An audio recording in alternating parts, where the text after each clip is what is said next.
Good evening, everybody, and welcome to another edition of Inside the Picture. We're missing Bo Crouch tonight, but hopefully Bo is tuning in, and maybe we can invite him at some point or another and give him the link to come on, right, Candy?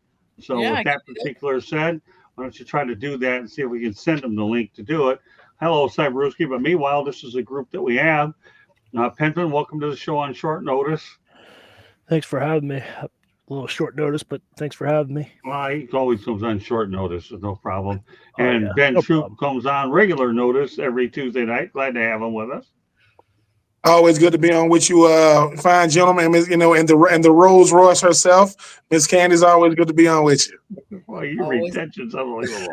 He knows how to win Miss Candy over good. Welcome. Well, great segue, though, Candy. Glad to have you on as usual. Your regular spot at Inside the Big Ten. Thank you. It's good to be here. You know I love football, so Oh, yeah. And last but not least, my pupil, Stephen Reichel. Look at this guy. He's now the new starter professor in the pupil. Well, co-star, whatever you call it. He did the first tag last night. We built the show around this guy's articles, so great stuff. So have a lot to get to tonight. Good evening, Cyberuski. Good evening, Brian Pettit. And we'll get this bad boy started. Deion Sanders signs a 5-year, $54 million deal with Colorado. Any doubt that he would leave? Well, we'll lead it off with Pensman. No, I don't think he. I didn't think he was gonna leave. I thought he was gonna stay there. When what I had a feeling that the slight thing I thought he was gonna leave. I thought he was gonna go to Dallas, but as soon as I thought that Dallas wasn't gonna take him, I knew he was gonna stay at Colorado. So it's a good move by Colorado. He's made now he can actually mentor what he needs to mentor and be a father figure to the Colorado students. So that's what I take on that. What do you think, Ben? Yeah, I never thought he was going to leave. Deion Sanders does a great job of using his leverage. I mean, we talking about a couple of years removed from them saying they don't even know if they're going to have the money to pay him. Now, Warren Sapp's on the staff. Marshall Falk is on the staff. He's coached a Heisman Trophy winner. They went 9-3. So, yeah, Deion Sanders is great at marketing, but he understands that he wants to leave a legacy on college football before he ever decides to even go pro. I never thought he was going to leave, but hey, man, listen, Deion Sanders is great for business. They might not have won a national championship yet, but everything is pouring up. Where they making a lot of money in Boulder these days. Sure are. All right. What do you think, Steven?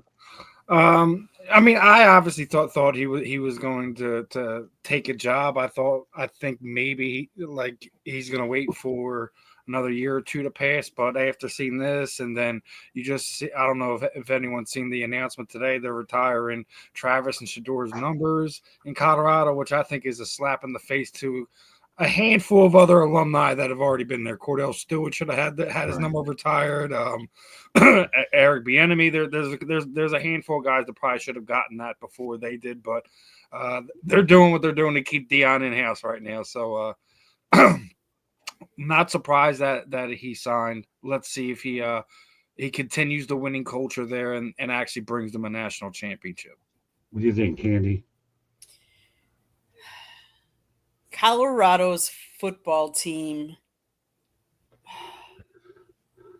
was not in the spotlight before Deion. Deion really put Colorado football on the map. Very good. And so for whether you like him or you don't like him, he's done a masterful job in bringing players to that program, bringing fans to the stands for their program, to build their program. Did I ever think he was going to Dallas? No, because he has too much of a personality to let Jerry Jones influence or tell him what to do. So I didn't think that.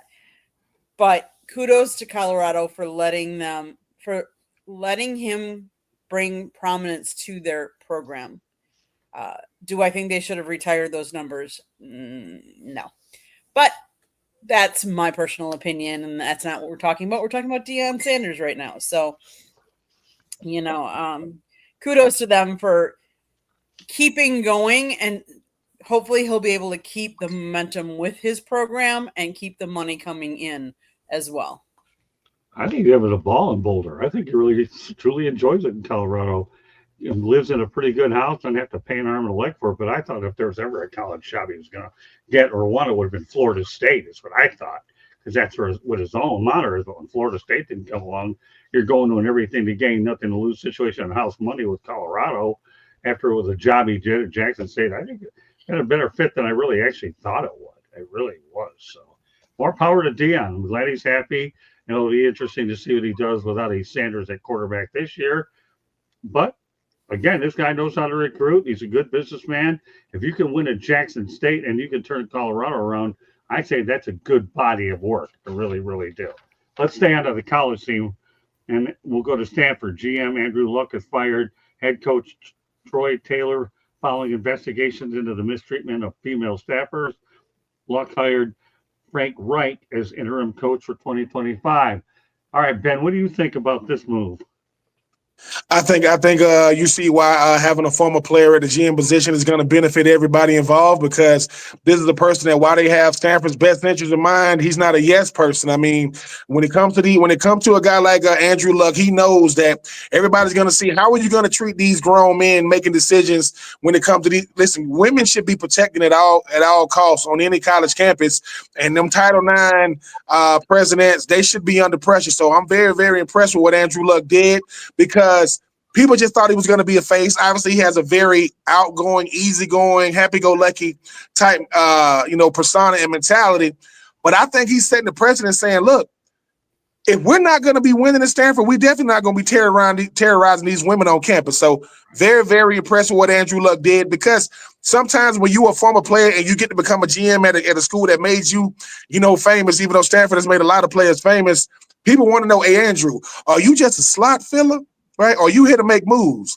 He's making moves, and you can tell that he don't have to answer to nobody but maybe the AD or the president. So, shout out to Andrew Luck, who, everybody thought that it was going to be, that's Andrew Luck. He's not gonna do anything to me. You better try again. So if you a current coach, future coach, or you doing the wrong thing when it comes to the women athletes on campus, that's not going to fly on Andrew Luck watch. Very, very impressed by that. Well, I'm also glad that Frank Reich's getting another opportunity to be a head coach, at least for 1 year, after the way things went down in Carolina with a 1-10 mark. He deserved to go out with a better fate than he did. But think about Andrew Luck, though. His father's name is Oliver Luck, who is pretty well known and throughout college football and football, one of the most credible people on the planet. So I'm happy Andrew took the position that he did. And Frank Reich got another opportunity to prove he can coach at a legitimate place, and Andrew does trust him. Penza, what do you think? It's good to see Andrew Luck and Frank Reich back together again. They were coaching and players, so it's no surprise that Andrew's like, yo, Frank, I need you.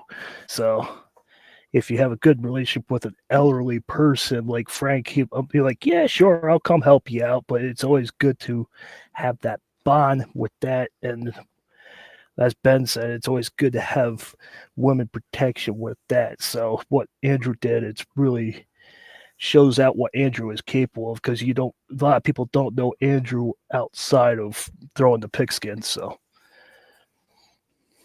okay, let's go over to Steven. Andrew Luck doing his thing, putting his weight down, letting him know he's not just a name there. You have to give kudos to him for that.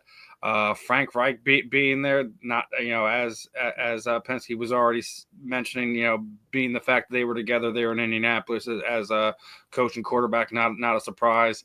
The chat's already blowing up of showing us Frank Reich some support and love there. Obviously, I got time for him for his time here in Philadelphia. Do like to see that. I know he's in interim status right now, but I think it's just a foregone conclusion when you have them two there together already there in Stanford. I think it's just a matter of time before the interim status gets dropped. He just has to not have a bad season. He doesn't have to have a huge turnaround or anything like that. But as long as he's sending the program in the right direction, there's no way that Frank isn't retained after the season. But we all know how crazy things is in college football from time to time. So yeah, he could be just a stopgap. But hey, listen, he could have a complete turnaround and get eyes and get him back in the NFL. You never know how things play out. We see coaches fly around between the NCAA and the NFL like it's nobody's business. But if I'm a betting man, I guarantee you he's going to be there at least 3 years. You know what, Eddie? You really, really nailed this one. I wanted Reich in Dallas, not freaking Schottenheimer. I could not agree more with what Eddie Prather said. Reich's not a yes man. We already talked about this. They only went yes men there. Yeah, I'll tell you what, though, Eddie, you absolutely hit a bullseye on it. And yes, Ralph, it's sad what happened to Frank Reich at Carolina. He deserved better fate than that. Bryce Young had no protection, and Frank did the best he could with what he had to do and set it up for David Canales. So there you go. Candy, go ahead. So Andrew Luck was briefed on 2 outside investigations into former coach Troy Taylor as part of his onboarding process when he returned to his alma mater in November. He said during a news conference, "Even a week and a half ago, I thought the direction of the program was different from where we are now. He thought it was important to have a reset. 2 weeks ago, ESPN reported that 2 outside firms had found that Taylor bullied and belittled female athletic staffers, sought to have an NC2A compliance officer removed after she warned him of rule violations and repeatedly made inappropriate comments to another woman about her appearance. Luck said that he initially had intended to retain him. However, him and the school changed course. He think they needed some time, clarity, and they needed a whole reset. So that led him to Frank, who was Luck's coach, obviously with the Colts. This offseason, Rick said he turned down several opportunities to coach in the NFL in various capacities and was about set to spend another year away from football. But then when Luck called, he said he was interested in coaching if only the right opportunity came along, and this was his right opportunity. So kudos to Luck for envisioning a change and needing clarity and making that change, because he hasn't been in that role very long, and to make a change like that, kudos to him. And then kudos to Frank for taking it. I hope he does really well. I hope he enjoys it, and maybe it'll lead to another job down the road. You just never know. Or maybe he decides he enjoys it so much he doesn't want another job down the road. Well, think about all these NFL coaches that are migrating to Saturdays. My goodness, Frank Reich's the latest on the left. Let's go back to Eddie Prather. Marty was overrated and Brian is terrible. There you go, another bullseye. How many bullseyes can you hit on one show, Eddie? Keep them coming.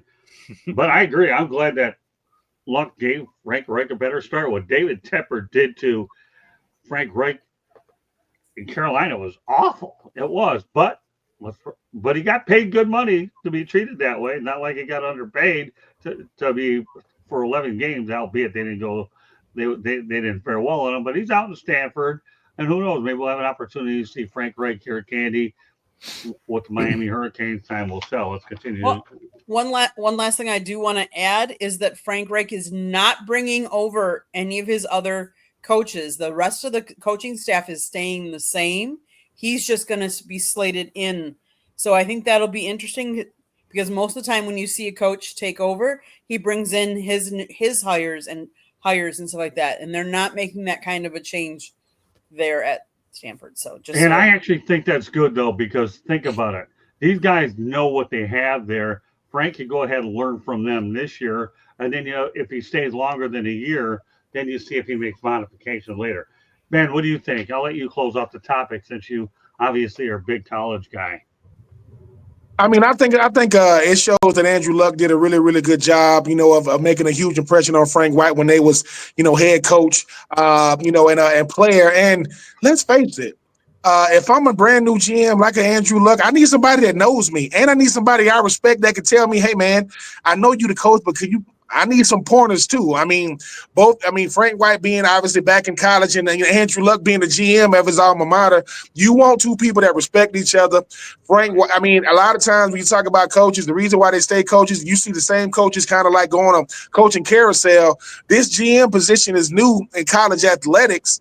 And Andrew Luck, he's saying, look, I don't know how long I'm gonna be the GM at Stanford, but I want to make sure that if I'm just a slot filler for the next guy, I want to set the precedent of maybe former players becoming GMs could be the new thing.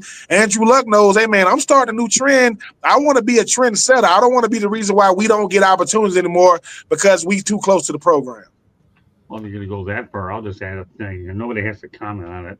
I'm just going to make mention of Max Crosby of the Raiders took an assistant general manager role when he'll come out eventually when he retires. So these roles and Ron Rivera as well. Well, we'll use that for another night, but those are just a couple of names that stand out. All right, let's continue on the theme. The reason why I titled the show that is what I did is the mouth of the South. Paul Feinbaum claims NIL is becoming an existential threat to college football. He says the lack of leadership overall and cohesion in the sport is creating more of an issue and is exacerbating the problem.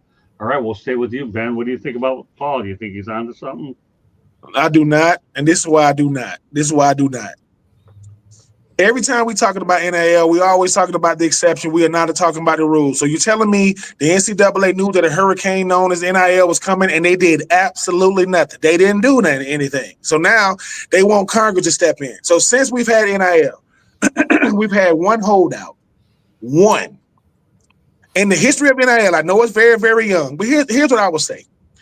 Everything that a player does in NIL, you know who showed them how to do it? A coach did.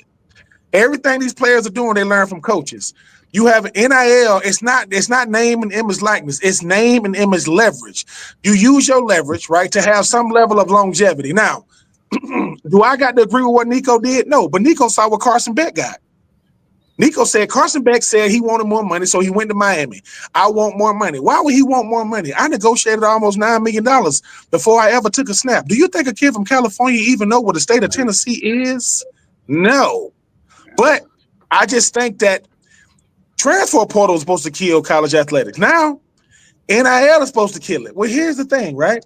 No one says anything to a coach when a coach makes a lateral move. Lincoln Riley was doing his thing at OU. He just chose to get more money to go to USC, right? He took Caleb Williams with him. When you think about NIL, we are judging the 99.9% from the 0.1%. Nico is one player making a move. And something to add about Nico. Nico is Polynesian. And if you know anything about the Polynesian culture, when the people of authority, his daddy say he gonna move, he ain't gonna say a word. They don't do that, back and forth type stuff. So I realize that Nico is on the 72-hour news cycle. And I would say this about NIL. I don't think whatever stance you have with NIL is wrong. I think we all have a stance in it. But Paul Feinbaum understands this. Agreeing with NIL doesn't get me clicks. Disagreeing with NIL gets me a lot of clicks, gets me a lot of eyes. But we're talking about one player. Remember when Leonard Fournette and Christian McCaffrey, high-profile players, decided to sit out the bowl games? They don't really do that no more, do they? So I get it. It's gonna make news. But here's the thing. Put the onus back on the people, like Mark Emmert and the NCAA. Why they make some guardrails for it? Because the NCAA wants to look like it has power when it really, really doesn't. They don't want to do anything. When's the last time somebody said, "Hey, I don't want to do this. Let Congress do it"? What? You want Congress to do it? So I think Nico is going to get his money. Excuse me. I think he's going to go out to the West Coast. But do I think NIL is killing it? No, because guess what? You know what football is when you kick the ball off? It's dummy proof. It's idiot proof. When you kick the ball off, it's a slow news day. There's no football going on. When you kick the ball off in the fall, all this goes away. I guarantee it. Well, you know why you make such a good point? Because really, Candy and I just covered a spring game, and they didn't give out a roster to the media because who's going to be on it the next week? You might as well stay in your paper anyways. So all I did is took a different approach this time. I sat in the end zone where the ball was coming. I stood there for one quarter, sat on the sidelines, and then I sat over in a little bleacher section while Candy was taking the pictures. So you know what? I didn't care. All I do is take my microphone, and stick it in Cristobal and all these other players there and talk. Because what are you going to do anyways at these spring games? Really? Seriously? Really? I mean, that's just the way I look at it. It's like I'm there just to get interviews, and that is all I'm looking to do.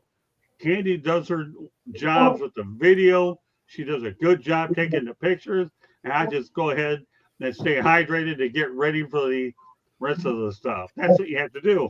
And you are so 100% right. And when Cristobal, when it was talked about it, he doesn't want any part of that holdout stuff. We won't get into a lot of that tonight. Maybe we'll play the quote next week because Adam Lichtenstein went out there and asked a question that could be heard around the world. But we'll let Stephen Reichel pick it up from here. What do you think about what Paul Feinbaum said? Do you think there's any merit to it? I'm with Ben on this one. An existential threat to college football? No. Do you think college football is going to go away? No. You think these universities are not going to be making millions upon millions of dollars on end? No. Is the NCAA not going to be pulling in billions and billions of dollars? No. They're just upset that their pockets are getting thinner now. I don't want to hear this nonsense. I don't. After what we see the NCAA do to guys like Reggie Bush and stuff like that, stop crying to me about losing a couple $1 million a year because you're making money hand over fist off these kids' names. Because most of the time we're still dealing with kids, not young men, and we're getting upset for what Nico's doing right now. Stop, man. I agree with Ben. He's probably going to be wound up on the West Coast. Hey, you're just talking about Colorado needing a quarterback. Wouldn't be surprised if he ends up winding up playing at Colorado either. I'm not saying that that's definitely where he's going to go, but if I'm him, that should be on my list of teams where I would entertain to play, considering the big names have kind of flown out to the NFL this year.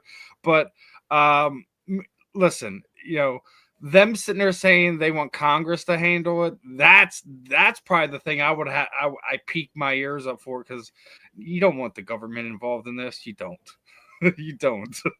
But it's not a threat. Is this something that we need to put some safeguards and some guardrails on it? Yeah, maybe. But it's not something that is going to threaten college football at any level.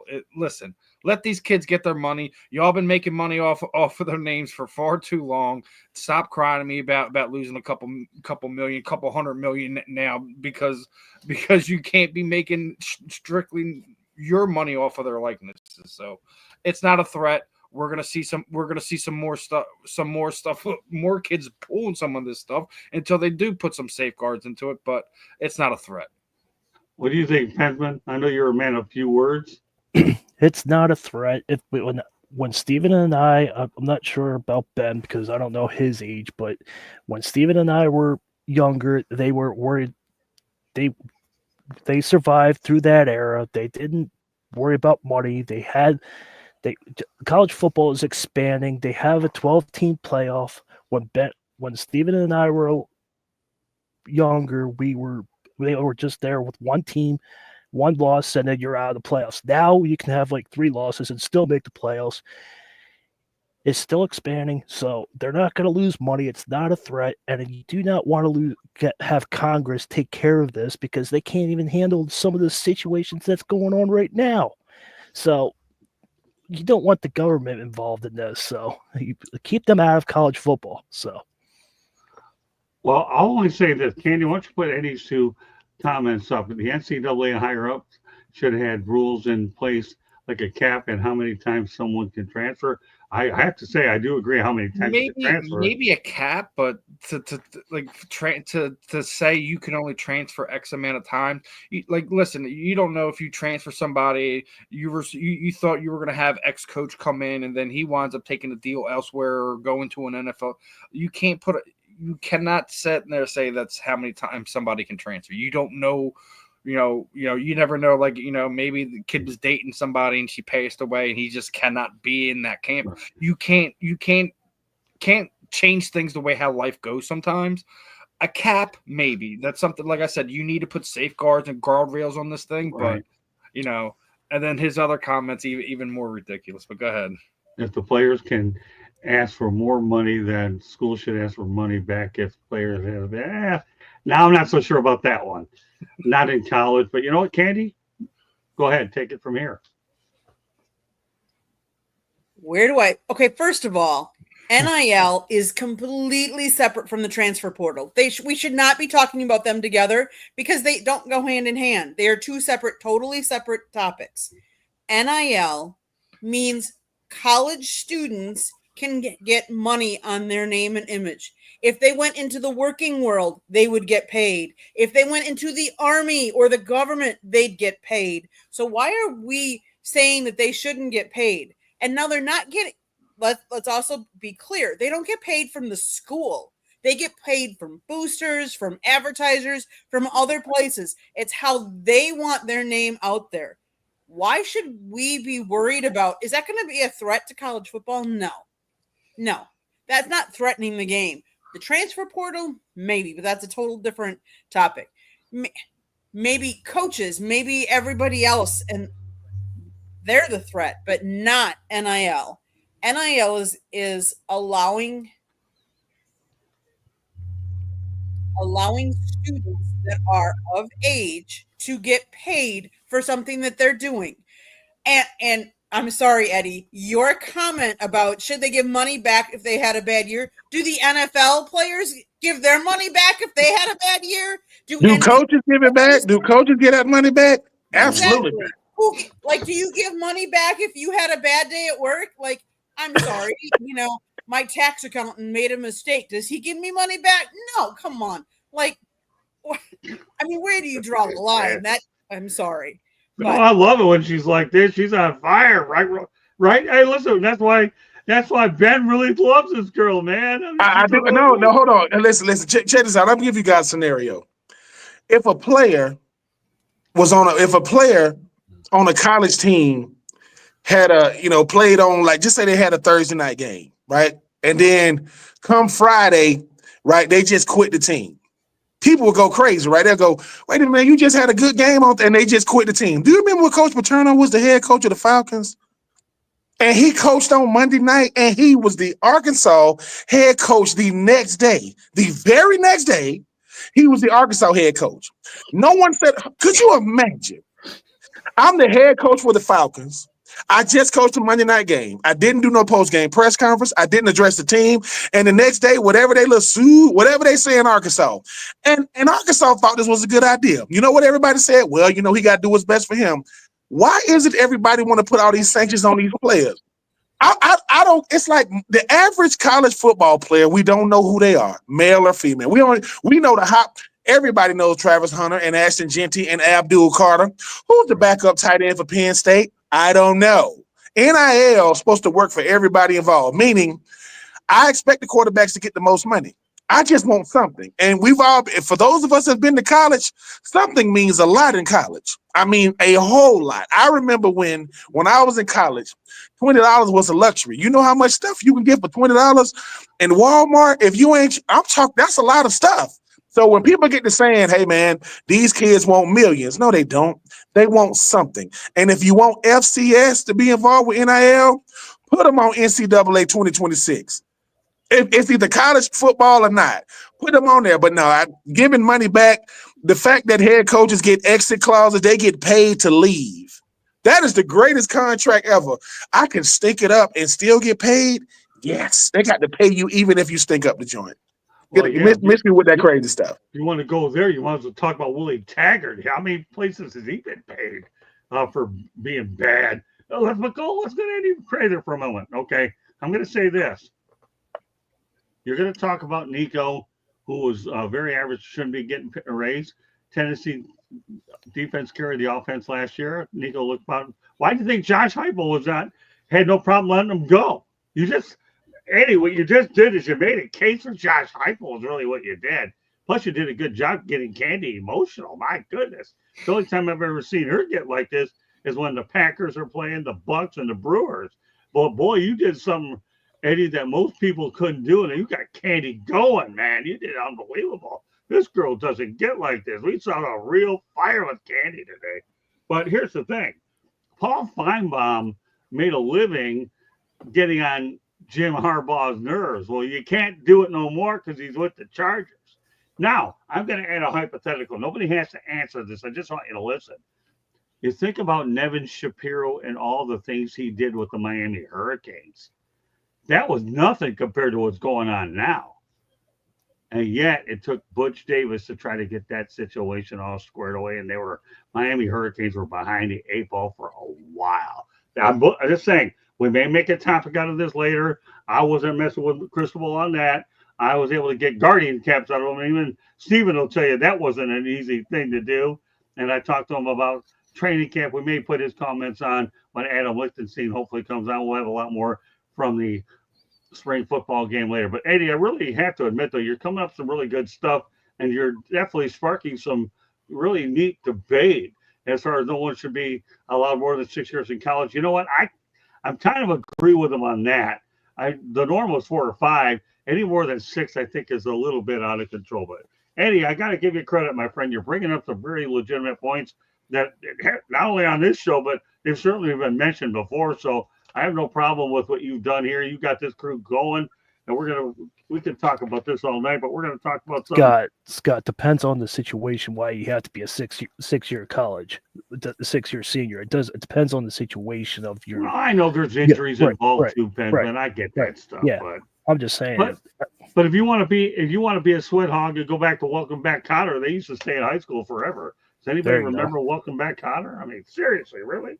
I mean, Colorado already got a decent replacement for Sanders, the quarterback Salter. Probably do. We'll see what happens. But I understand injuries. I get that part.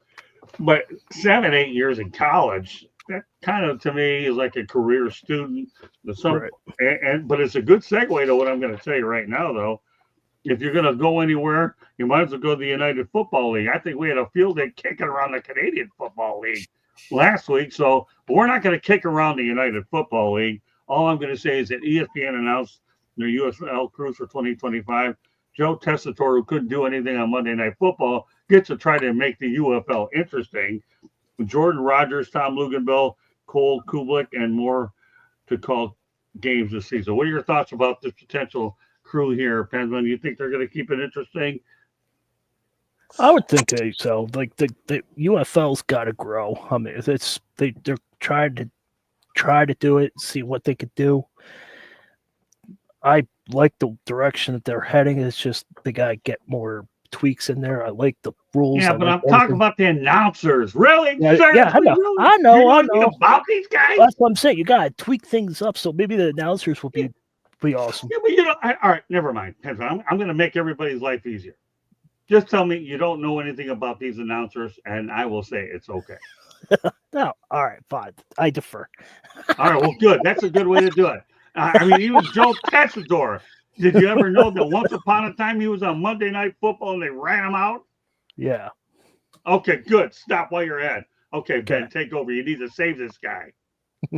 Oh, Joe Tessitore is that guy. I mean, they didn't run him out of Monday Night Football because he wasn't good. They ran him out of Monday Night Football because of the people they had around him. I like Cole Kubik. I think he's been really, really good on SEC Network. He gets to continue to add, to his career. I mean, Jordan Rogers, the brother of Aaron Rodgers. When it comes to commentating, when it comes to color, it's all about who you pair the people with. Joe Tessitore has $1 million voice. That voice is electric.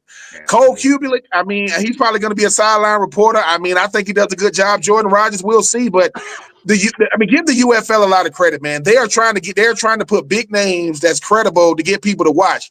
I do think the product on the field is what's going to sell the most, which is a good product. It is. Right. But I just think that when you start talking about how do we grow anything, you got to get names who people know. Tessitore is a big name. I think he's really, really good at what he does. I want to see how Jordan Rogers is because, people are always going to say, oh, man, well, look at what Tony Romo was able to do. He's with Jim Nantz. I could be next to Jim Nantz and couldn't mess it up if I got a veteran like that next to me. But I'm looking forward to seeing Tessitore and Cole Kubik and Rogers and company. I like the fact that these guys are taking on the challenge and say, look, NFL already built up brand. You can do nothing but mess it up. UFL, we trying to continue to grow this product because the one thing about The Rock, he understands. Look, man, I only invest in things that make money. I like that they continue to trend up, and because there's so many players in the draft now that's not going to get drafted. Watch how good the UFL can get really, really quickly if you can add some of this talent coming straight out of this 2025 draft. That's not good. That's going to go on draft to go to training camps. But I like Tessitore. Tessitore had to call a game where his son was playing. And he was doing all he can not to get all excited. I'm like, man, get excited for your kid, man. I get it. This is a once-in-a-lifetime type thing. But Jordan Rogers continues to add to his, he's the Rogers that does commentating and not throw football. No, he played at Vanderbilt. I get that. But no. I'm excited to see it happen. And like I say, announcing these big names hopefully gets people excited. But if the product on the field doesn't boost, what's going on through the color, it's gonna hurt those guys. But I'm looking forward to see these. I'm looking forward to see this tandem together. Yeah, Tom Luganville does a pretty good job too. So he's a real consummate pro. And you are right though. If you're gonna call these games, you better make them interesting. And Joe Tessitore also does a pretty good job on boxing as well. So he's a well-rounded guy, and that'll set it up for Stephen Reichel. I know you know your fair share about Tessitore. I don't know what you know about the other guys, but I named the announcers. What do you think of this group, or do you want to single out one? I mean, listen, I don't pretend like all these names like jump off the page to mean things like that, and but it's something that Ben already said. It's really about like the team you put together, how you feed off of one another. Announcing will make the game more exciting to a point. Obviously, the product on the field will have to put out, but I mean, we had Pat Summerall and John Madden for the better part of 15, 20 years almost. Right. I mean, it's all about who you get matched with, and if you have that chemistry in the booth, how it electrifies what is supposed to be on the field. So I'm intrigued to see it happens. The Rock is throwing everything he can at it. Hopefully, it's like fly paper and it sticks and it does some good things for him, because it couldn't be as bad as it was last year, because that's for sure. Okay, Candy, close out this subject, and also you have a station break follow-up. So, premier ESPN and ABC college football play-by-play voice Joe Tessitore will be joined by former Vanderbilt quarterback and SEC network analyst Jordan Rogers in the booth, both making their UFL debut.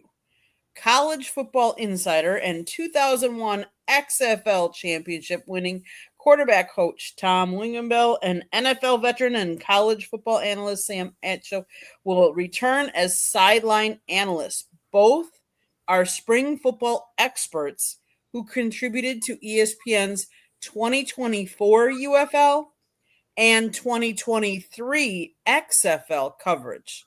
So they all have experience in the football realm. Now, like you said, what'll make them good is their ability to talk amongst themselves and have a good chemistry between them. That will help. Yes, the play on the field is most important, but they're also trying to, one of the things I've noticed is they try and talk more about what's going on the field. So that I think they're trying to explain somewhat the game more to some of and I don't mean to downplay, because I'm a female and I know a lot of the rules, but there are a lot of females that don't know the rules. So I think a lot of their commentary helps with some of the schemes and what they're running and stuff like that. So I think they're trying to attract more of an audience, not just the males, but the females as well. So it'll remain to be seen if their chemistry is good in the booth, because that's what makes good teams better.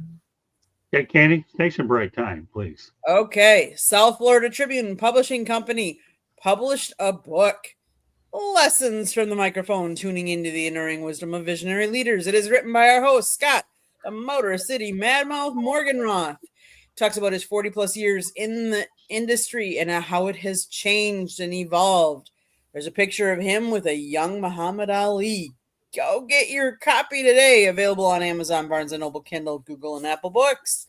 There's also a link on our website, www.southfloridatribune.com, where you can find a link to our merchandise store as well as a plethora of great content. Go check it out. If you see the red subscribe button in the lower right-hand corner, click it, like us, share us with all your friends and family. Monday nights, we talk baseball. Tuesday nights, we talk football. Wednesday and Thursday nights, you just never know what we're going to be talking about. Although right now on Thursday nights, we're still talking hockey as the hockey season ends very soon and playoffs start. So check out some of our other shows as well. If you like to listen to podcasts, you can find us wherever you get your podcast. If you want to advertise or sponsor one of our great shows, call Scott 954-304-4941. If you want to be a guest, Or if you have topic ideas, you can always email us at southfloridatribune@gmail.com. Back to you, Scott. Well done, Candy. All right, let's continue the theme here. Devonta Smith is the fourth player to win a Heisman Trophy and a national championship and a Super Bowl. Get this. He joins an impressive list of Marcus Allen, Tony Dorsett, Charles Woodson, Reggie Bush on an elite list. Penman, you know these names. What do you think of what Mr. Devonta Smith has done? Huge accomplishment. I think it's. I have to give him credit. So that's Also, I can tell you right now, we have a video of Devonta Smith on the South Florida Tribune YouTube channel, and I did have the opportunity to ask some questions. So if you are interested in what he has to say, go to the South Florida Tribune YouTube channel and look for our videos of Devonta Smith that's on there. What do you think, Ben? Very, very impressive. I mean, you're talking about a list like that. Most of the time when you win the national championship, but you do win the Heisman, people, I mean, you have nowhere to go but down when you see how hard it is. Listen, I love Devonta Smith and what he means to the Eagles, what he means to the receiver position. As long as he's not calling himself the greatest college wide receiver of all time, I have no problem with Devonta Smith. He is a slim reaper out there. Him and A.J. Brown are the best tandem of receivers in the league. I love Devonta. Listen, when you win a Heisman at receiver, when you win the national championship, when you win a Super Duper Bowl, you can say whatever you want. Just don't call yourself the greatest college wide receiver of all time. That is debatable. But as far as his career, hey, man, I know that his teammate A.J. Brown does mannequins. I think Devonta Smith, he's going to have a room with nothing but his accolades and trophies in it. And dare I say, he wants to keep adding to it. All right, Steven. Well, that's a tough act to follow. I don't know how you get any better than what Ben just dropped right there. I mean, you can't. He's right, man. Like when you win a college national championship, you get a Heisman Trophy. You can't go in. You can't go anywhere. It's really hard to go up. You got to think. Bringing in AJ Brown, he went from being the guy in Philadelphia to being the number 2 wide receiver. And it hasn't affected him. You don't see, you don't see any griping or grumbling. Yeah, I need balls. I need this.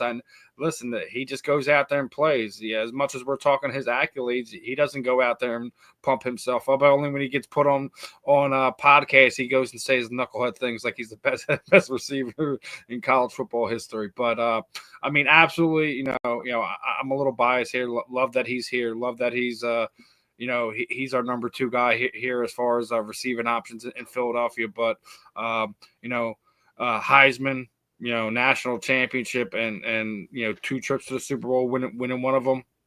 Yeah, it's going to be hard to top that. He's going to have to notch some all pros and get a gold jacket to kind of go up from where he's at now. You know what? Both you and Ben make some good points. But, I'm going to let Candy go first, and then I'll get the final word on this. Go ahead, Candy. So in his senior year, he recorded over 1,800 yards with 23 touchdowns as a senior in 2020. He was awarded the Heisman Trophy. He was the first wide receiver to win the Heisman since Desmond Howard back in 1991. That speaks volumes right there. Taking that long for a wide receiver.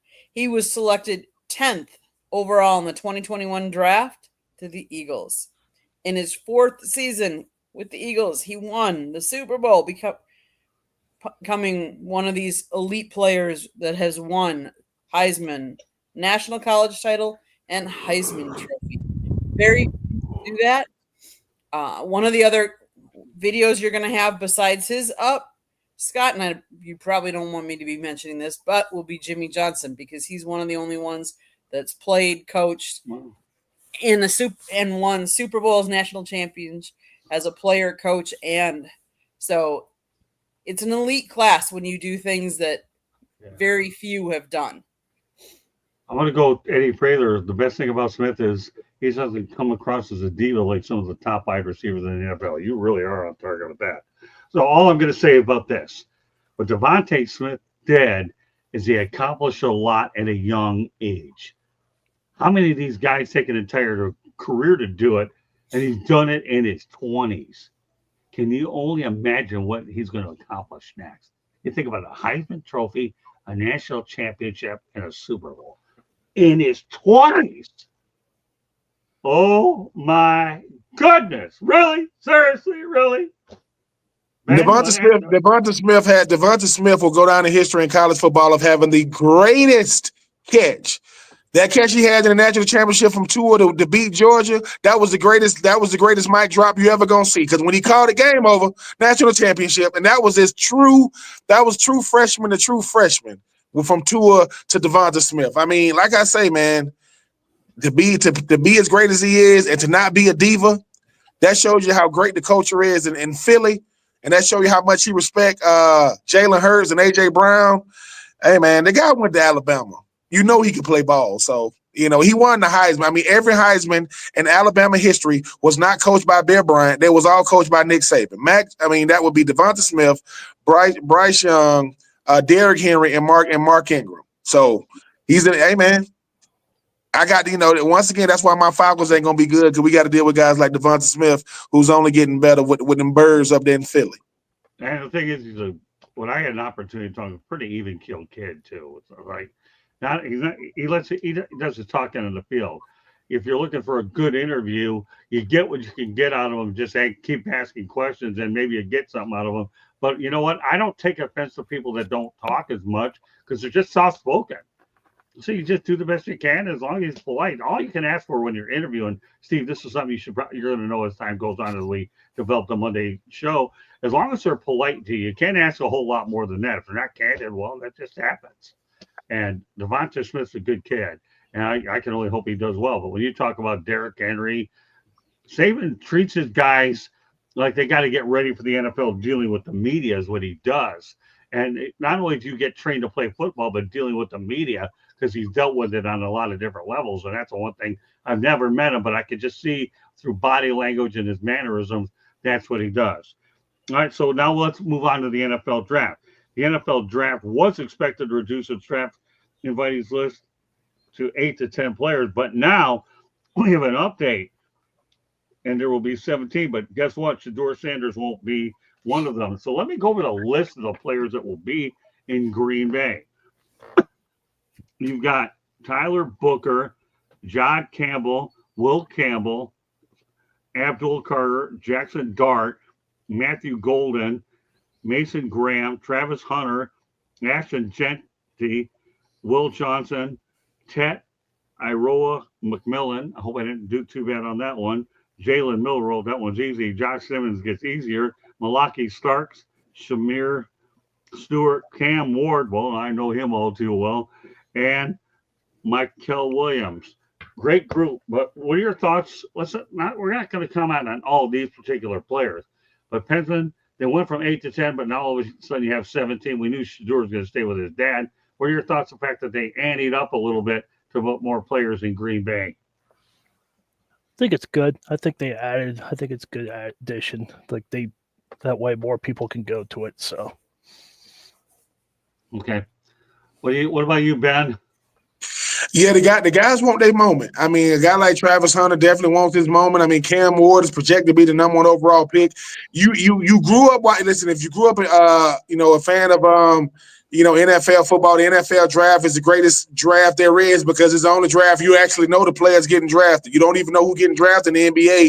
I don't even know. The MLB draft lasts so long and so many rounds. So when you think about what's going on in the NFL draft, guys want their moment. Guys want to be able to go out there on the big stage, hug the commissioner, put up that number 1 jersey, show off, who was their stylist that day. And I'm happy for those guys. I mean, Shedeur Sanders is learning from his dad. Shedeur Sanders is saying this: if I slide, I don't want to be in Green Bay. If I don't go top 10, I want to be at home to where I can control the narrative. Yes, I'm gonna have a camera on me, but I'm happy for all the guys that go. I think the 2 wild cards that's there right now is Jackson Dart, right, and Jalen Milroe. I don't know if Jackson Dart is slated to be the 3rd quarterback taken. I don't know where he's going to go, but Jalen Milroe could be a steal in the 1st round if somebody does indeed take a chance on this young man. But I'm happy for all the guys involved. I think when you talk about the NFL draft, how prestigious it is, how I never ever thought it would not be in New York City, Radio City Music Hall, Avenue of the Americas. You giving other cities an opportunity to share in the pageantry. But I'm happy for every last guy that decided to go. I knew that if Shadir Sanders was going to be the bona fide number one pick, he would have been there. But because he doesn't know, yeah, he's gonna be probably at his dad's crib somewhere in Boulder, just waiting to hear his name called. So you know what, Eddie? I'm going to take another stab at this name. We're going to call it Tetairoa McMillan. I'm looking at it now, and when I tell you one thing, it's criminal in our business to mispronounce names, but every now and then you get a mulligan when you get so Tetairoa McMillan. All right, there we go. Bad. You should try to pronounce some of these fighters' names, especially when they overseas. Like you got it easy with just the NFL, man. Good. Oh, man. Wait. I'm leaving you with that one. I ain't even touching that one with a 10. Yeah, good luck with that, Steven. Good luck. Yeah, all right. So I hear you. Listen, man. From interviewing all these fighters for like over the past 10 years or so, sometimes what I would do when I would have them on there, I would have them say their name. So I like, how do you pronounce it? That's really smart. Okay, I'm going to give you that one. So now why don't you give me what I'm asking for? But as far as 8 to 10, now you're up to 17. Yeah, as far as the actual question goes, glad that it's more than the 8 to 10 that they wanted. Right. I would want more than 17. Obviously there's some guys who don't feel like they're going to be drafted in the first round. That's fine. There's still, do the cameras turn off after day one? Did I miss something? No. Listen, man, it's a once in a lifetime experience. You only get drafted once in this league. So I would say if I'm the NFL, if I'm the NCAA, I try to find a way to bring more of them there because there's so many other things you could do. If you actually been to an NFL draft these days, there's plenty of stuff for these guys to do other than waiting around for the name to be called. You could be mingling with your fans, creating fans from other fan bases that ain't gonna be your team. It's a once in a lifetime experience. I get why Shador isn't there. He probably doesn't want to have all the cameras in his face, even though he's probably going to have one there. I guess he's controlling the fact of how many cameras he's going to have there. Being with his dad, I mean, listen, there's nothing wrong with him not being there. But me personally, the fan side of it, the media side of it, all of it, I think we need more than 17. I want more guys there. I want to see more guys go on that stage. That's all where I'm going to leave that one at. Well, Candy and I had a pretty good experience in the NFL draft in Detroit. It was really unbelievable. And you know what, Eddie? I do agree that I think Dart could be taken at 21 by the Steelers. I think a lot of people are projecting that. And incidentally, I want to let everybody know in the screw, I probably will be on the NFL draft call on Friday. I was given an invitation by the NFL Communications Department to join. I was on there last year, and they've invited me back. So, Candy, some thoughts about this? And although, give me the Wisconsin's guy's name that was on a boat with his dad and didn't show up at the draft. Do you remember his name? I know she's going to draw a blank, but are they having the draft at Lambeau? In fact, yes, they are, Eddie. I know you're subscribed to our channel. We actually have a video that we're going to be putting on soon, so go look for it. Go ahead, Candy. So they are not actually drafting in Lambeau. There is a stage outside of Lambeau, in between Lambeau and the practice field. They are doing tours though, so that Lambeau will be open. They're doing a lot of cool things. They're going to be allowing you to do Lambeau leaps. They're going to be doing all kinds of different things, but the actual draft will not be inside Lambeau. It's going to be outside.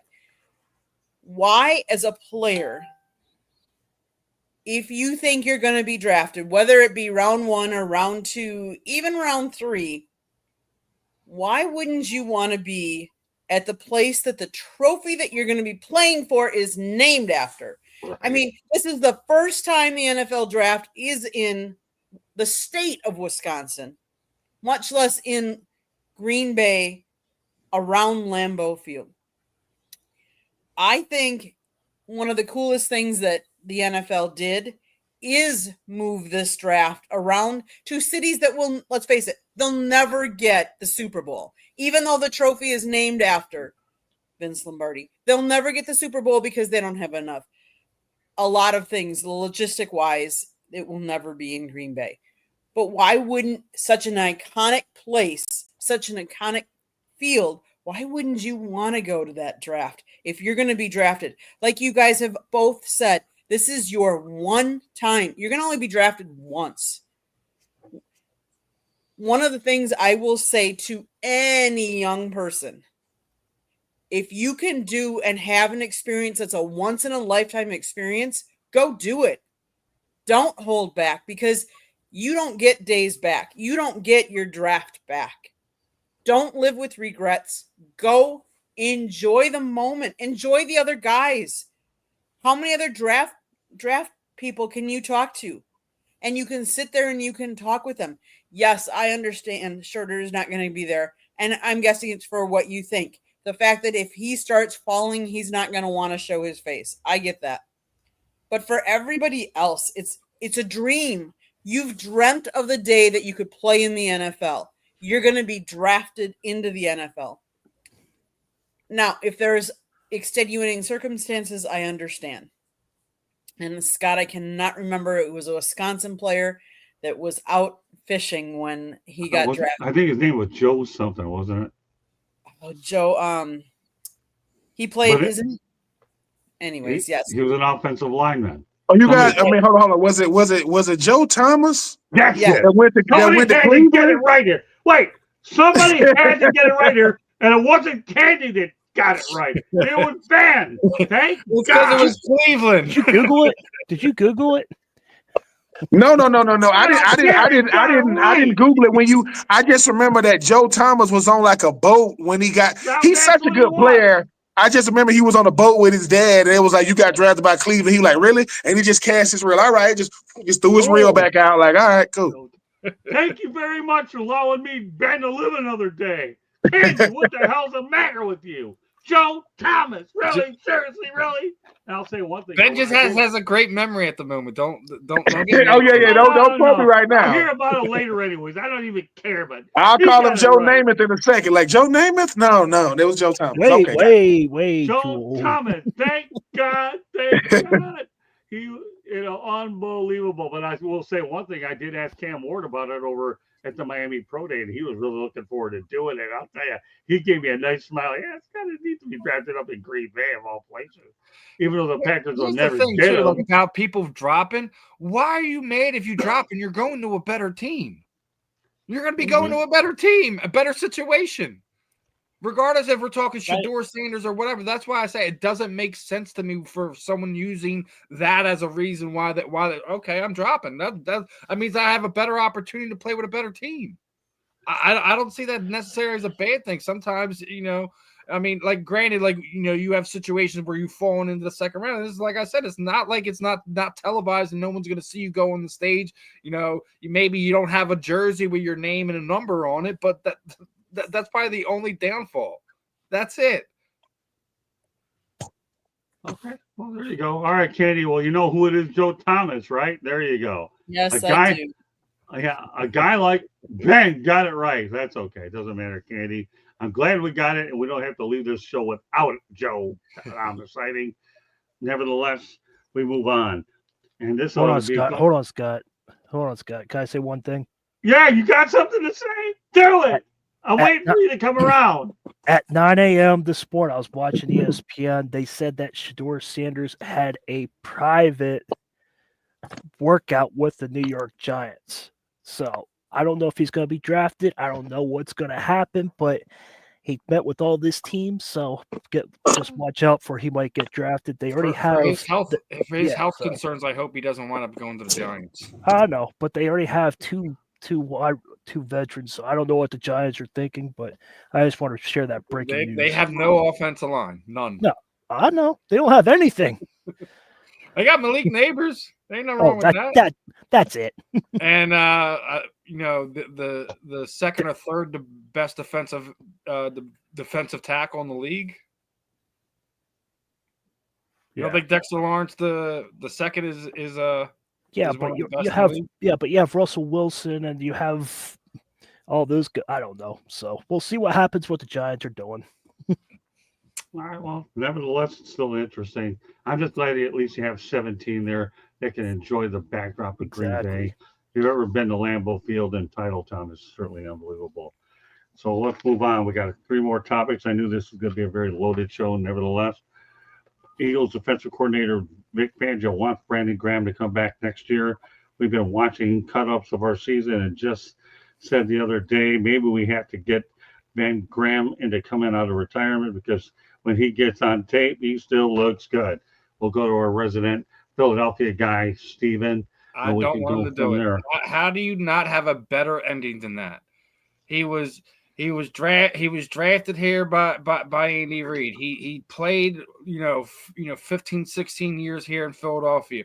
He was a bust. They hated him. They wanted him out of here.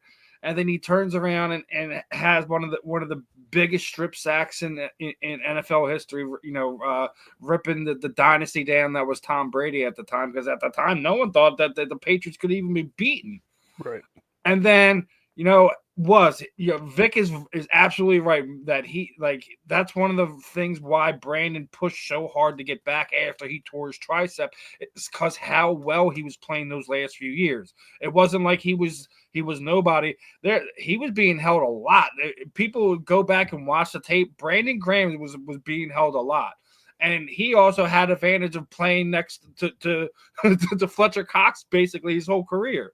And then now you bring a guy in there like a Jalen Carter who's a wrecking machine.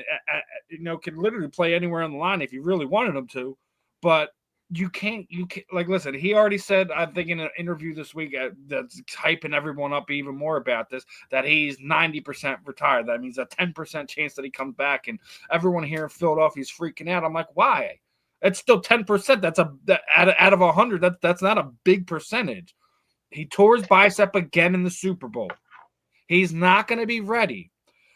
What you would have to look for to see if something happens is if there's an injury middle of the season, like what happened to Brandon. Like, let's just sit there and say Nolan Smith or Jalix Hunt or somebody like that, or if they bring in a veteran gets hurt and they need another guy that knows the system. That's how he comes back.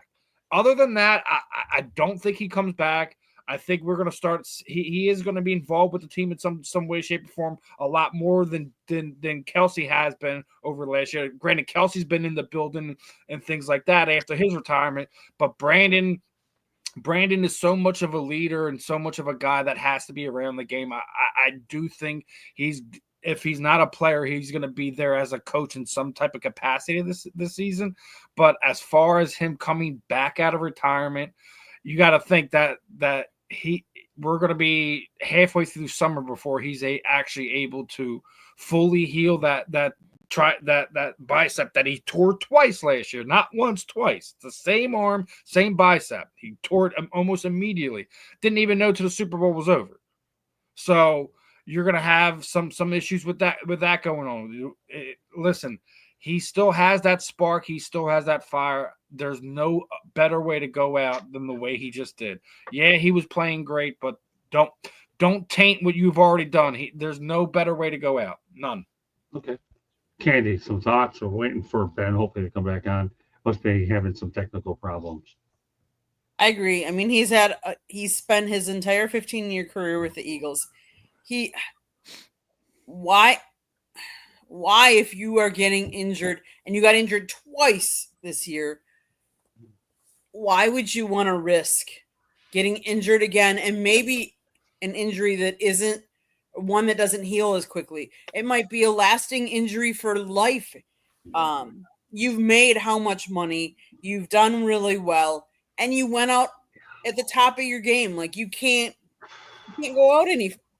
Most guys who play in the NFL, I would think, would love to go out as a Super Bowl champion. And how many people honestly get that option? It's less than the 10% that are giving them a comeback. That's for sure. Exactly. Exactly. Edwin? Steve hit the nail on the head right there, but you're a Super Bowl champion. You tore he's like, he's not going to be there. And Steve, you forgot one thing. When he played for Michigan, he was a top 10 player too in Michigan. So he was a beast in Michigan Wolverines. He was awesome in college. I was hoping that he would play back here, but he didn't. But he had a good career. He played there, and I just don't want him to come back. And Eddie hit the nail also. He can come back as if he is coming back, he could be on the squad, on the coaching squad. But as a Right. player, there's no reason for him to be a player anymore. He did his time. Let him just relax a little bit, and just have some time with family and friends. And that's what I think about that. Yeah, when you think of after career NFL health situations, you don't want to be on the wrong end of them. If you can't You'll walk, you can't do the things that you really need to do. That's really a shame. So if you can plus you'll go out know on that top, Rodgers still fighting. well, if you can go out on top, you try to do it.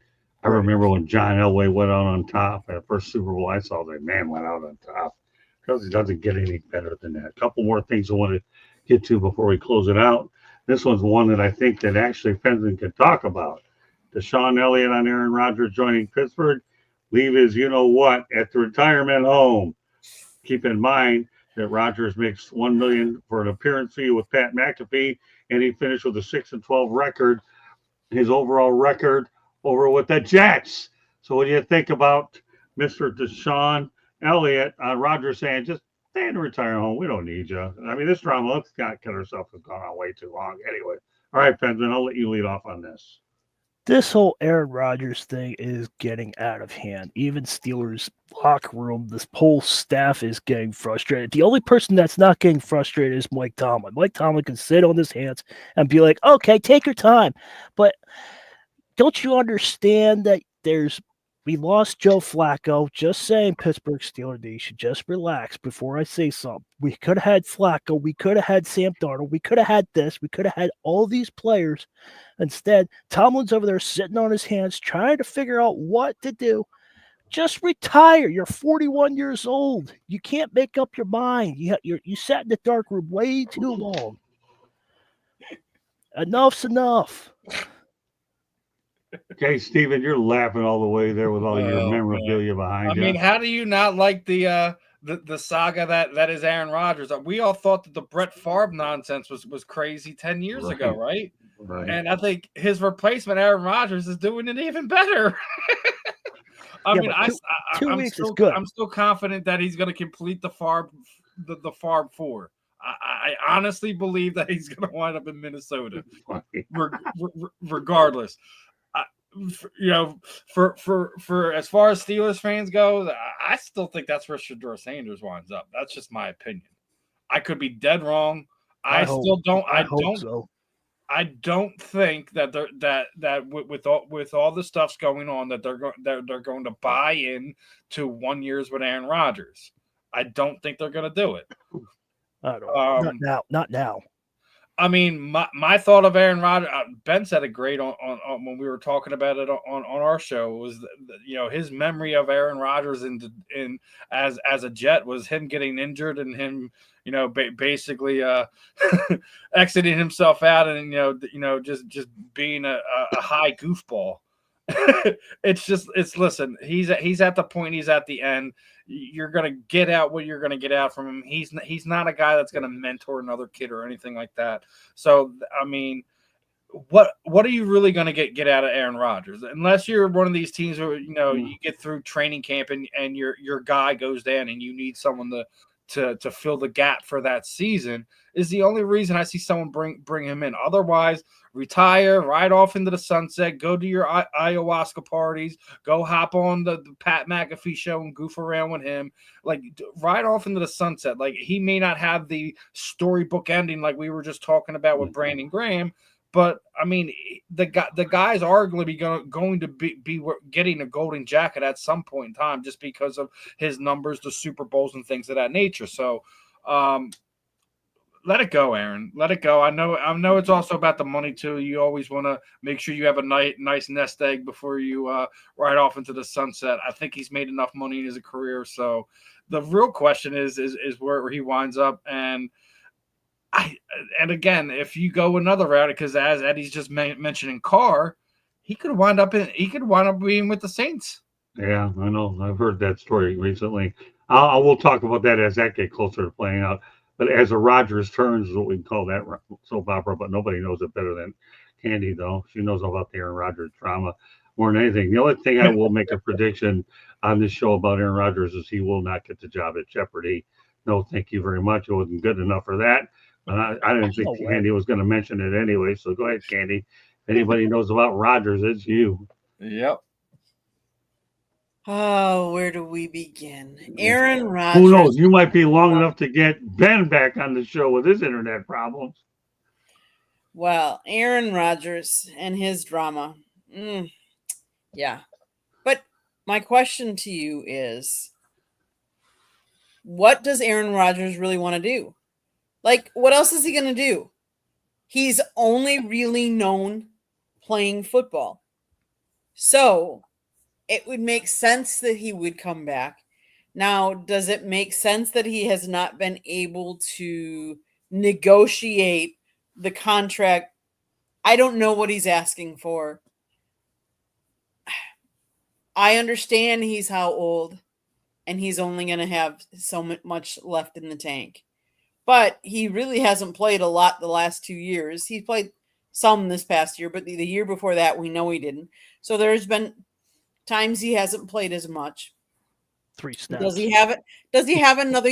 So my question would be to the panel, because you all think he should retire, but how many of all of the teams do you think their quarterback that they currently have as their number one quarterback is better than Aaron Rodgers would be? I would. Are you willing to say all of the teams have a better quarterback than he would be? No way. I would say more than half would probably say no. Well. But we're talking maybe 5% of the teams in the league that could potentially say like, "Hey, we need to make a change here. We need to make a run at this. Let's see what Aaron Rodgers can bring us." As cars now there's issues with his arm. It would make sense for him to go down to New Orleans. I said Minnesota. It's only because you don't know what JJ is going to do or how he's going to respond to coming back this year and running the team after having Sam Darnold running the show last year after he went down. So it's one of those things like Pittsburgh might make sense, but they're at a point where they could probably jump up and still get a guy. Like I said, it could be. I still think that's where Shedeur winds up, in my opinion. But it's one of those things where, like I said, there's maybe a handful of teams, maybe more, that would say we need this to get us somewhere. His only hope right now is somebody goes down, like you get one of these teams, maybe the Chargers, you lose your quarterback there, where they're trying to compete and be a playoff team and go for a playoff run, where that's where something where it makes sense. As of right now, I just don't think it. I don't. So my other question is, and I know in Green Bay he did not mentor Jordan Love. We all know that. We all know that he was not a mentor. He's not one of those guys. Nope. Well, he wasn't one of those guys, because let's face it, he was not ready to hang it up, and he knew that that's where the direction that Green Bay was going and needed. That's what their direction was. And how many of us really want to mold our replacements? We don't, especially when you didn't know it. But now, knowing where he's at in his career, knowing where the league is, knowing that he's how old and knows that he's not going to have that many more years, he might be more open to being a mentor for some of these young, because he knows he doesn't have more than 2 years. And my question is do any of you think he would ever go into coaching? And if we do think he would go into coaching, would being a mentor for a year for a quarterback be the way to test that kind of waters to see if that's something that he truly is interested in? Because let's face it, he does not need the money. But what else is he going to do? Because let's face it, he's single. He likes, he goes into dark retreats. Well, you don't need much for a dark retreat. Well, not only that, he gets immunized too. I never heard of immunized until he brought it up. All I can say is if I'm Aaron Rodgers, I don't want to go out the way I did with the Jets. That was awful. Yeah, so exactly. I think Pittsburgh was the safest landing spot for him. Aaron, if you're thinking at all, and whether you're in a hideout retreat or wherever, Mike Tomlin, to me, is as safe as you can get. You go to a place with a winning tradition, all you have to do is play football, and you have a small media market that won't go out there and hang out to dry like New York. You didn't do too bad in Green Bay. They're forgiving there. At this point in your life, don't go out and New York Jet the way you did. It's hard to imagine that Zach Wilson was better than Aaron Rodgers, but he won more games than he did, and you can't hide the numbers. So whether you're immunized, whether you're in a retreat, whatever, Aaron, the NFL draft is a week away, and a lot of teams are going to have their quarterback situation a lot more clearly defined than they do now. So it's better for you to at least try to know that you're there for a year or two, and the Steelers want you. If the Vikings wanted you by now, I think they would have signed you. And New Orleans obviously now is in flux because of the car injury. And Cleveland is probably out of the option because I think they're going to go back. They're going back to Joe Flacco. We'll get into that another day. I'm not going to talk about it now. But Aaron, hey, you waited this long, so you're going to wait longer. But at some point or another, you're going to have to do what you got to do. And I'm going to say this: Mason Rudolph, to me, is a stopgap quarterback is capable of doing what he has to do for a year or two, which is why the Steelers brought him back in the first place. So I'll leave it at that. I don't know if we're going to see Ben the rest of. I was just going to say that Mason Rudolph matured in Tennessee than he did in Pittsburgh because Ben Roethlisberger took the reins, and when Ben went out that whole year, Mason just threw the ball around. But now that he had a couple years in Tennessee, he's matured big time. Well, I'm sure he did. I mean, you got on to Tennessee, you better mature. Right. I mean, that was a tough situation being down there. It really was. Candy, what else did you want to add to this? Just one kind of a little off topic, but a little on topic, is that if Aaron does sign with whoever, just so you all know, there were 7 helmets that were banned from the NFL, and the helmet that he wears is one of those that has been banned. So he would have to find a new helmet as well. Oh, just a little deal. off. Yeah, that is. We're talking about. Come on. You got 7 helmets, one of them banned. Right now, he's got a concussion without any of them because he can't make up his mind. You know what he needs more than a helmet? He needs a psychologist, a psychiatrist. He needs to go in a dark retreat. He needs to get immunized. And we're talking about a helmet? But go ahead, Katie. Continue. One of the 7 helmets. Did what's his face? Who was it? Devontae Adams have a problem with a helmet before he got run out of the Raiderville? Couldn't even decide on a helmet either. What's he been like since? Come on, Katie. I don't mean to interrupt you. But you really, did though. You don't even care. You We're talking about a helmet. It. We're talking about a helmet for a guy that can't even use this thing called a pen and a paper to sign a contract. Usually the way a contract is sign on the dotted line. He doesn't know what the dotted line is. He's too busy going on Pat McAfee and standing him up.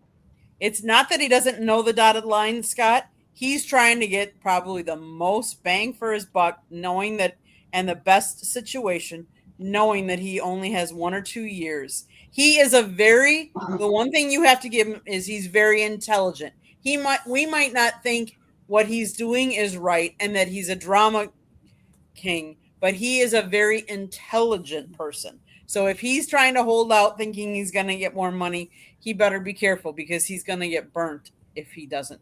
Well, that's true. He went to the University of California. They don't take dummies there. University of California is one of the best academic schools out in the country. I put California up there with the Michigans out there. I put California in the league of the Ivy Leagues and the Dukes. I mean, that's a pretty unbelievable school. If you've ever been to the University of California, they don't produce stupid people out there. They really don't. But he better make up his mind because now if he's so intelligent, right now he ain't making any money, although he has enough. That's not the point. But the reality is he's running out of teams. That's all there is to it. That's true. There aren't many places to go. We know he's not going to the Canadian Football League because they have a salary cap of 5,000 people. And we know he's not going to the United Football League when he could probably own it and buy it from Fox and ESPN. Where's he going to go next? Not going to the RFL, the Russian Football League, if they even have one. Right now, he's annoying Kevin McConnell because he really wants to play Minnesota, but he's annoying everybody, Pensman. Yeah, no, he keeps closing the door. He keeps butting his door in. He's annoying everybody. Mm-hmm. But it is what Yep. it is. Yep. He's a drama queen that's getting all this attention. And look at, we're all And still you know what? him. And We're we're talking dumb about enough it to so he wins. and we're Yep. dumb enough to get it to him. But you know the worst part about it is the smartest guy on this particular topic is Deshaun Elliott, because he said leave his, you know what, in a retirement home. That's the smartest thing anybody said about this guy. Yep. That's why I brought The it problem is you put him in a home, he'd find his way out. Oh, don't worry. I got an incredible topic next in about a week or two about a Chinese woman that actually tried to get out of a nursing home, but I won't mention her age. I'll leave that as a teaser in the next couple of weeks, because I have a fun segment on a Wednesday night. Oh, if I ever got you on that show, Steven, you never failed me with this group. Maybe one of these days I will, if I have any vacancies, because I think you'd love to come on that show. I don't want to overwear you out, but this is the show. If you come on, it is a wild, wild west of shows. You never know, Steven. I'm trying to mold this guy into being another me. Then again, that's pretty dangerous if he ever becomes another one of me. But this guy would run amok on that show. But we're getting through the professor and the pupil for sure. One more topic we're going to get to as we wrap this bad boy up, and that's this: Indianapolis Colts announced that they'll play in the 2025 Berlin game. What are your thoughts, President, about the Indianapolis Colts going to Berlin? Penguin, anybody at home? You cut. Okay. Yeah, you cut in and out. I did. Okay. The Indianapolis Colts are going to Berlin, Germany. What do you think about them going there? Listen, they went Packers and Eagles. They went to Brazil. They go. Just NFL's trying to go worldwide now. So I kind of agree with it. That if they want to make more money and make more name, so be it. I agree with it. Let them have it. What about you there, Steven? Hey, listen, the more places the NFL gets in, the more fans they get in, the more reach that they have, which is kind of the overall goal with what we're seeing with the international games. I think the real question is, when are we going to have an international team? Right. That's the real question. I think that's what this is ultimately going to come to, is that we're eventually going to have either a team or teams outside of the United States. All they have to do is figure out the logistics of it to make it happen. That's kind of the real thing. What about you, Candy? The NFL, out of all of the sports leagues, knows how to market themselves. And one of the best ways to market yourself is to tap into markets that you haven't been in or haven't had a strong presence in. So kudos to the NFL. Now, what I will say is, don't lose sight of your standards. You should have certain standards for the field that you're putting your players on. You have, but it's going to be the first time. This will be the first ever regular season NFL game in Berlin. The Colts are obviously the home team. The game will take place at the historic Olympic Stadium in Berlin. The date has not been given, and the opponent has not been given yet. The NFL is increasing its international presence, and Berlin joins London, Munich, and Frankfurt as cities that have hosted the NFL games in the past. So kudos to them for expanding their reach. As a business, you want to keep growing, because if you don't grow, you get stagnant. How else can the NFL grow? Because they are huge here in the United States. So their next move was to keep moving and progressing. You know, where else are they going to put it? It'll be interesting to see the different cities that it expands to next. Well, I'll just close out the topic by saying I remember when there was the World League of American Football or NFL Europe. So it's not like they haven't been going out there and trying to tinker with the whole thing. So the best thing they can do is, since they know the league, they're doing it in the right thing. But NFL Europe, to me, was something that was important. And we all know that the NFL is way ahead of the European game than most. Thank you, than anybody else. So it'll be pretty good. But I'm glad that they're putting one in Berlin, and this is another opportunity. The Jacksonville Jaguars, we know, own London because they've been playing there for years, and that's one area that Shad Khan's been able to do in order to keep the team financially viable. I mean, that was one of my bucket list things, but it just never worked out. But NFL Europe was huge, and I'll tell you one thing: I have a lot of followers on Twitter that some of them follow me in the United Kingdom, and it's just pretty interesting to share that stuff. And many of them really like to read that stuff, and I enjoy the followers that I have there. So NFL Europe, but yeah, I'm happy that anytime that they can go out there and have a situation where they're able to expand out across the pond is one thing. Baseball's behind there. Hockey is more or less in Sweden. I don't think they've done an awful lot in Europe as much. And we got baseball, basketball, and NBA is getting better at it, but the NFL's way ahead of all of them. Great show tonight. Ben did a good job. Obviously, technical issues are part of what we have to deal with. No big deal. Our main objective is, I'm sure he'll be better than ever when we get ready to go for our draft coverage next week. So, and now Ralph Williams chimes in here at the end that Mason Rudolph should be the starting quarterback for the Steelers and Rodgers anywhere but the Steelers. Well, I think a lot of people are getting frustrated. They may empathize with you there, but we're going to have a pretty good show next week with, obviously, plan is to have Ben, and I'm working on one of my colleagues here. We'll disclose it as more as we go along. But meanwhile, any closing thoughts, parting shots? We've gone this far. I'm open for a parting shot or two. Go ahead. Penman, do you have any parting shots? Do you have any shots? Just the Penguins are eliminated from the playoffs for the second consecutive year. They need to fix. You put your arm down, Steven. They need to fix that. They need to fix something in Pittsburgh, like right now. Blow it up. I feel bad for you the second. What about the Red Wings? They're 9 out. You're not getting any sympathy if that's the best you got for a parting shot.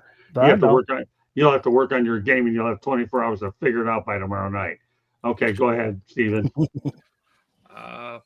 Nothing really. He just gave me an easy party shot, and laughing at the Penguins' demise is always a fun thing to watch. Enjoy it while you have it. Well, Candy always asks me. I can't say anything. My team hasn't won a cup since '75. Candy always asks me before we got on the show for a parting shot. All right, Candy, now you have a chance. I'm surprised you're laughing. You want one? Take it. So, good luck to the Milwaukee Bucks. They start their playoff run against the Indianapolis Pacers, and they're going to do it without Damian Lillard. Damian, I hear you're getting closer and closer to recovery. He was diagnosed with blood clots, but for those of you that think that, woe is us, the Bucks actually, I thought I read today they have like a 13-4 record without Damian. So don't count us out just because he's not there. But Damian, we want you back healthy, and when you're ready, don't rush it. I do have a parting shot. Let's hope the Lakers get swept. There we go. That works. Because anything to not deal with the James Circus is a good day in my book. All right, I like that. That's okay, Steven. Like I said, my only thing I'm going to do with you, I want to make sure you're well-rounded in every sports, and that's why I have you on the professor and the people to make sure you're going to be talking about every sport on the planet. If I'm going to ultimately credential you someplace, I'm going to make sure that two things can happen. Number one, you're going to wear a golf shirt and your hat the right way. And number two, when you do that, okay, you're also going to cover. This is just me having fun, man. I know that's here on this platform. Hey, but when you're in the field, it's a different animal around me. That you're absolutely right. I don't care. Listen, I have my nice polo shirt on. I don't nice pants. Let me finish. No, go ahead. Okay, nobody ever does anyway, so it doesn't matter. I love it when you're having fun on this show because you define what the word entertainment is better than anybody I've ever seen in my years in the business. And that's why and I know you're going to learn a lot from the book that should be there any day now. When I get you in the field, man, it's going to be like going to boot camp, brother. I guarantee that any backup quarterback that ever has to go out there and hold a clipboard, you'll be holding it good, and you'll have a good time. Though I guarantee if you can, Candy's covering her face up right now. Oh, you've got to carry a clipboard for him out there. Oh my goodness, it's an experience. All I have to do is focus on mental labor. Remember, mental labor. I have to have all my caffeine I got to be out thinking. I got to make sure I ask what you call gunpowder kind of questions. And but no, all kidding aside, Steven, Listen, I can't promise. wait. I can't wait to get when we get down to that. I will be the professional person when I'm on here. Listen, this is just me. This isn't just me being fan, having a fun, recalling my, stuff that I have in my head. So I didn't give you a dress code on here. I don't care what you look like on here. So for the most part. So if I come shirtless like LeBron James, well, not that. No. Wait, I knew you were going there. I set you up for that. And you know what? Isaiah Thomas called the guy out. This guy knows more about sports than giving him credit. Isaiah ripped him up on NBA TV for going shirtless. I'll tell you one thing about Reichel. He knows more about sports than me. We just have him on football. Oh, I can't wait to put this guy in all kinds of shows. I may hit you with NASCAR next Monday. We'll see what happens. Well, as long as Lamar Jackson stops trying to sue people for the likeness of the number 8 going after Dale Earnhardt as his latest victim, then we're all good to go. They settled that because they have two different. It was the styling. This is what I was saying about. I made when I made a post about it because me and Ben talked about it. Someone was like, "Oh, it wasn't a copyright." I'm like, when I made my post, it said for the likeness of the number 8. I read the post. It's absolutely a trademark thing. He tried to do the same thing to freaking Troy Aikman. Listen. Yep. We're talking about stylings of a number. You're wasting money going to court when you could have called the man and settled it. Right. Scott, you got more than you bargained for with this guy. I've ever had a guy who's the right co-host for the professor of the pupil, Stephen Reichel is what I call the Robert Redford of that show. He's a natural. And that's a compliment, Reichel. You better take that as exactly coming from. You are a natural when it comes to that stuff. Listen, man, I like the way you dress on here because you're a character. And that's what I have on here. You are a character, okay? The way you dress. I mean, but I'll tell you, hey, listen, he's going to have to, when he starts reading my book, I'll tell you, give this guy credit, though. He wrote 3 stories in one day, and they were all pretty good.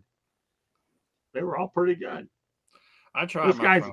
This guy here's, I'll tell you one thing, I have some prospects in my system, but Stephen Reichel, okay, is going to be one that I expect to do some big things because he's got the work ethic and the personality to do it. Am I a good promoter? You better make me look like a genius.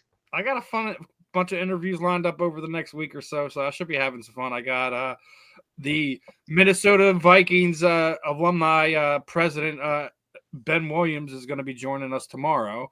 I got former Baltimore Ravens Dwayne Stark's going to be joining me the following Wednesday, and then I still haven't gotten into my combat sports interviews, which I was already telling you about last night. So I'm always going to be having fun, no matter where I'm going, who I'm talking to. It's always going to be a blast. Oh, I know. I plucked this guy off of Twitter, just so you know, Pensman. He came from Twitter. Okay. Same place where I found him. Yeah. Huh? Yep. Huh? Same place where I found you, knuckleheads. I can't hear you. So I said the same place I found you guys. Oh yeah, we found somebody. Meanwhile, you're on here twice a week, and who knows what else you're going to be on next. So I'll keep you busy. Yes, Eddie, he was absolutely a hurricane. I'm going to have an absolute pleasure of watching Ben recount his times getting beat by the said hurricane. So it should be fun. Yeah, don't worry. I got a lot of good stuff cooking here. But meanwhile, as we hit the 93-minute mark here, it's been a lot of fun. We keep it interesting. Ben, like I said, I'm looking forward to having him back on. But he was on. He was his usual awesome self. Pensman did a pretty good job. Candy, as always, I know what I expect out of you. Looking forward to having a great show next week and keeping this show going as long as we can. And I have the utmost confidence in the group that I put on here that we're going to give you everything that we've got. So meanwhile, with all that said, that does conclude this edition of Inside the Pigskin. But before we get off the air, Pensman, let everybody know how they can get a hold of you. Find me on X on Pensman Sports, and you can find me on YouTube on Pensman Sports, and you can find me on Twitch as of last Monday. You can find me on Pensman Sports 07, and that's follow me over there because I only have 3 followers, so it just started. So follow me over there. 07 what? Pensman 07. I was making fun. I'm like calling you 007. Yeah, hey, that's fine too. I don't know about Twitch. I know about Blue Sky, but I'm not that further into that one yet. Go ahead, Steven. Let it out there. Let them, Yeah, just everything you got going. type in my name, Stephen Rochelle. It should be real easy to find me. Facebook and Instagram. The handle right underneath my name there, Steve Sports Talk 1. There you can follow me on X. Same thing with my YouTube. You can follow me there. I only got like 16, 17 subscribers on there, but always growing. I'm obviously 2 shows deep here every week. I also have my show with Ben Troop every Wednesday morning, the Fan in the End, and I also host a combat sports show called The Parting Shot. So it's always great hearing my show name when I get on here talking about parting shots. So don't worry. Wait till I get you on the Sports Exchange. Maybe as early as next Wednesday. I have an opening actually that night. If you ever want to come on for that one, that's a little bit later at night. I don't think nothing's past your bedtime, anyways. But still, I got a guy who's a Mr. Opinion on that show. Oh my God, you'll eat this. Gonna love it. Hey, I may have to put you to work a little bit more one time next week to fill in, but I guarantee you'll hear parting shots a lot. And that'll help you have some internal advertising like you wouldn't believe. I don't know, Steven, we'll talk about it, but nevertheless, Candy, give it to him there on ours. Steven, all I can tell you, brother, you're awesome, brother, and I'm glad that we do a lot of this stuff. I couldn't think of a better person to have as my sidekick, and you're definitely it, my brother. Appreciate it, my friend. All right, go ahead, Candy. Okay, so I'm going to start out with my stuff. So Tuesday night, 7:30, I am on 2 different shows. We sometimes call it 3 Chicks in a Pod or Chicks and Salsa. We are on the Chicks Podcast YouTube channel, 7:30, and it's me. It basically three chicks started it. They added me as a 4th, and so instead of being 4 chicks in a pod, we decided let's change the name to Chicks and Salsa. And so we did a show earlier tonight. It's Tuesday night, 7:30 Eastern. Then you can always find me on South Florida Tribune. On Thursday nights, I lead a show called Fire Up. So you never know what we're going to be talking about. But Scott, our host, he wrote a book. Lessons from the Microphone, Tuning into the Enduring Wisdom of Visionary Leaders. Talks about how media has changed, old school media versus new school media. He's been in the media business for over 40 years. That is a testament. Wow. You don't hear that too much these days. So if you want to listen to some really good stories, if you want to see some good pictures, if you want to learn about the business, go buy his book. Amazon, Barnes & Noble, Kindle, Google, and Apple Books. There's a link on our website, www.southfloridatribune.com. There's also a link to our merchandise store, as well as a plethora of great content. Scott writes, Pensman, once in a blue moon writes. It's been a while. We're now getting Steven to write, and I take pictures, so you can go see some of my pictures. I think I wrote an article once. Well, I think Scott wants me once in a while to write one, so you might see one from me. You never know. But if you like to listen to podcasts, you can find us wherever you get your podcasts. If you want to advertise or sponsor any one of our shows or all of our shows, call Scott, 954-304-4941. And if you want to be a guest on one of our shows or you have topic ideas, you can always email us at southfloridatribune@gmail.com. Monday nights, we talk baseball. Tuesday nights, we talk football. Wednesday nights on Sports Exchange, any sport goes. I mean, we've done cornhole to bowling to golf to football, NHL, you name it. I think we talked about cricket too. We've expanded the gamut. Thursday nights on Fire Up, you never know what we're talking about. But you're coming over to my country club when you come Thursday nights to Fire Up. But preceding my country club on Thursday nights, Scott does the second edition of the Sports Exchange, and he talks hockey. Now, you can always go to our YouTube channel. There is a plethora of great content. We are in the field. We have all kinds of great stuff there. We have he also does a show, a one-on-one interview show called the Motor City Mad Mouth Show. You've got to go check it out. If you're into baseball, he interviewed a former trainer that had been in the business for years, Kevin Rand. Go check that out. He did a one-on-one show with Scott. Who did you just say got a new job? Oh, I'm glad you mentioned that, Candy. God love this girl. Kenny Albert. And you He know got what? a new job. Him and I exchanged text messages today when I went out there and congratulated him. And I told him that when I am going to start, and just another announcement while we're on here, real quickly, I will be starting my new book, The Outlining Process, this summer, and I'm hoping to have it done by the end of the year. So that's something I really feel good about. The medications are helping me a little bit with the Alzheimer's, so that's showing progress. The activity is really good. So I really feel like I got the itch to do it. Anytime you get the itch to do it. But I told Kenny Albert, not only do I appreciate him for his friendship, he's going to be in that book as well. And Kenny and I are good friends. And the one thing Steven's going to find out as he reads that book, everything's about relationship building. And that's the one thing I'm really excited that Steven's going to have an opportunity to learn a lot. He knows a lot, but his guy's a coachable guy anyway. But Kenny Albert and I exchanged text messages today. Thanks for mentioning that. He'll be the lead play-by-play guy for the New York Rangers. A job that he's always wanted. Now he's going to get it. Class act. He's got up, like I said, lots of different interviews. He's interviewed an actress and Rachel. He's done book authors. He's done a whole bunch. So go to our YouTube channel, check it out. Check out all the people that we have on all of the different shows. A lot of them have their own YouTube channels. Please go out, subscribe to their YouTube channels, and go check out the content that they're putting out as well as ours.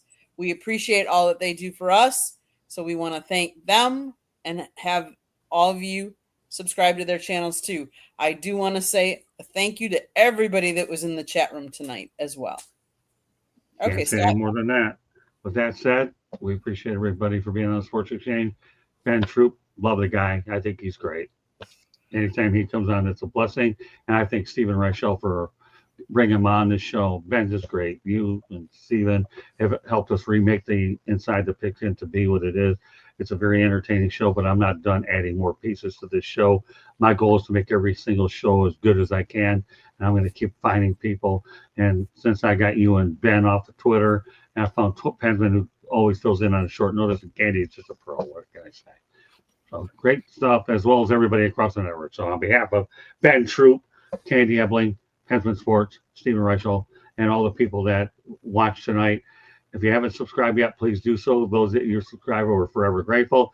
We look forward to seeing you again on the network tomorrow night. What we have on tap will be the Sports Exchange at around 9 o'clock Eastern time. I'll probably go ahead, if you're on Facebook and Twitter, put another show out there that we've gone out there in the archives to try to give you a lead in. We'll see what I can do. But meanwhile, thank you very much for joining us, and we will see you next week. And I'll tell you what, Monday night, Professor and the Pupil, Stephen Reichel's come a long way. I'll just be curious to see how many stories he can crank out, but he's off to a whale of a start. Good night, everybody. Good night.